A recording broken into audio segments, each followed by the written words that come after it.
Oh, I can't wait. The playoffs tip off this weekend, and Victor Wembanyama, we get to see him in the postseason for the very first time in his career. And in just his third year, he's put up averages, 25 points, 11 rebounds, over 3 blocks a game. Those numbers we haven't seen since prime Shaquille O'Neal in 2000. Now, Shaq's postseason play, of course, it's legendary. 3 titles with the Lakers. He's got 1 with Miami. But his first shot at the playoffs, that was with the Orlando Magic team that got swept in round 1 by the 5-seed Indiana Pacers. And Victor, he will play his first postseason game this weekend against the Blazers. And we're going to see how he can carry the Spurs, how far they can go. But it was actually another Hall of Fame center that gave him one key piece of advice. He said, don't wait.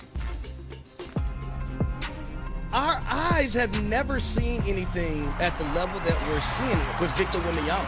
Wemby shakes, takes, and slams. The mindset is the most important thing, in my opinion. We're seeing his off-season work translate directly to his game.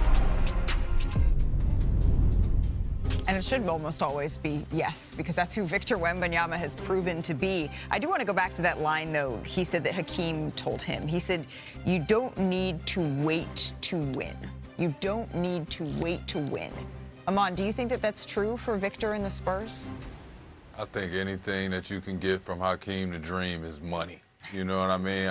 But I really do, though. It's something that, you know, I don't want to say it because as a student of the game, the history says nobody this young can do it, especially not a young team overall. And when I look at their roster, I'm forced to, you know, have to be real about it. They actually do have some things that I think cancel out. I think the playoff jitters that come, they still have a great defensive backcourt. I think that their backcourt is underrated in all the things that they do to pressure the other side. I think that every time you play them, you have to deal with a tremendous amount of pressure of them getting downhill because they have a Victor Wembanyama. They know that they can get to the basket, and just in case they draw 2, they can just throw it up there to the rim. It just puts your defense under so much pressure.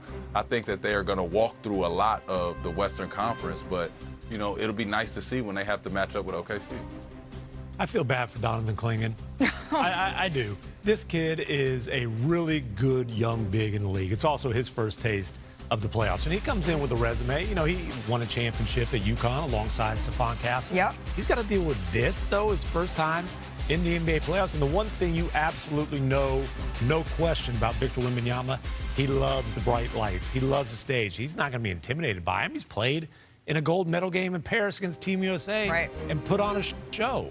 And, man, no big is suited to guard Wemby. If he hits a 3, knocks down a 3 or 2 early, forget about it. Because you think Clingan's ever had to close out to a guy 28 feet from the hoop who can pump fake and put it on the floor like that?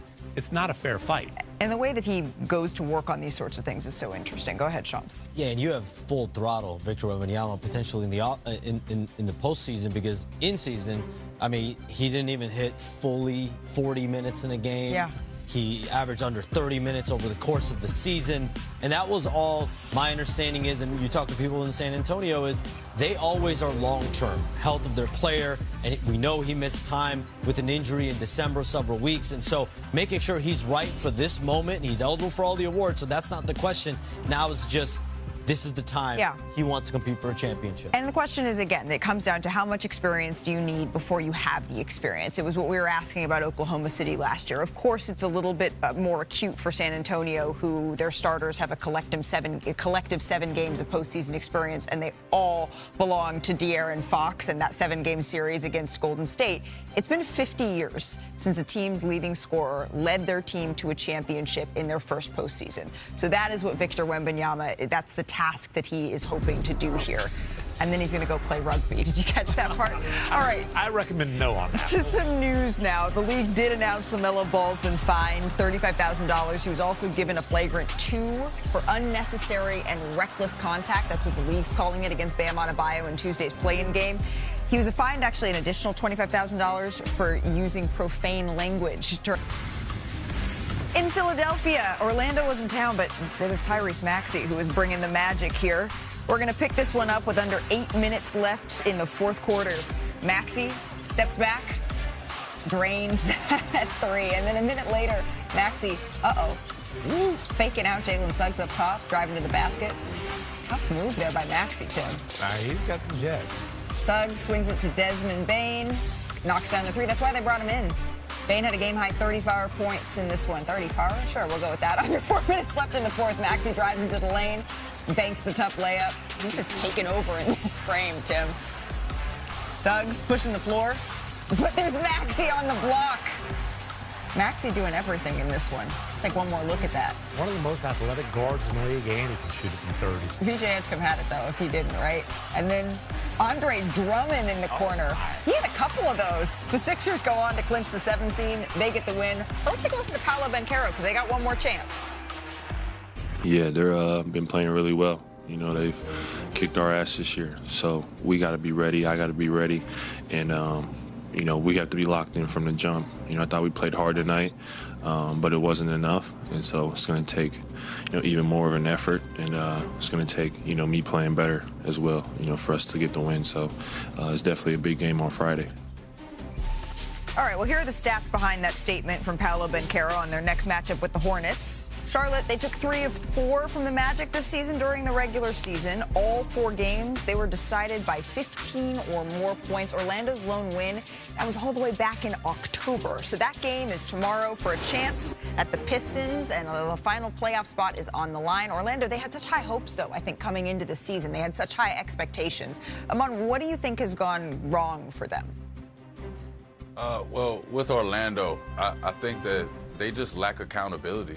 When you look at them, you see them throughout the game have those moments where it's like somebody huddle these guys together and get everybody on the same page. There's just a lot of times that they're all seem like they have different agendas going. And especially in a game like this where you're playing against a Paul George, a Tyrese Maxey, Andre Drummond, guys with playoff experience, period. They know how to key in. They know how to make big plays. They know how to make things happen. I felt like the Sixers were just a more together team. More swing passes, more kickouts, more in and out threes, as opposed to, you know, dribble, solo drives, ISOs on the wing. It just seemed like everything didn't go the way that it was supposed to go for the Magic, and I don't want to have to see Desmond Bane have to bail them out. For that third and a little bit of that fourth quarter, it just seemed like Desmond Bane didn't feel like losing. But if I see my friend or my brothers over there getting jumped when he get off the bus, I'm going to come over there and at least huddle up to get a plan together, man. He's fighting everybody with one hand behind his back. Yeah, I mean, they brought him in to be the bucket getter down the stretch, but certainly not the only one. And I don't want to turn this into a posthumous conversation about Orlando because they still got another shot, right? They do have one more shot to get into the postseason here. But it does,